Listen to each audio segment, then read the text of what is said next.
Caillou. No, this show sucks. This show is about a bald-headed boy named Caillou, and he likes to go on awful adventures with his friends. Caillou is annoying. And Rosie is also annoying. Doris is awful. And Boris is bad. This is the second worst show in my opinion, next to Little Charlie Bear.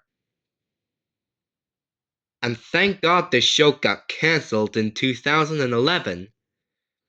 So anyways, Caillou sucks. And so is Rustamouse. End of rant.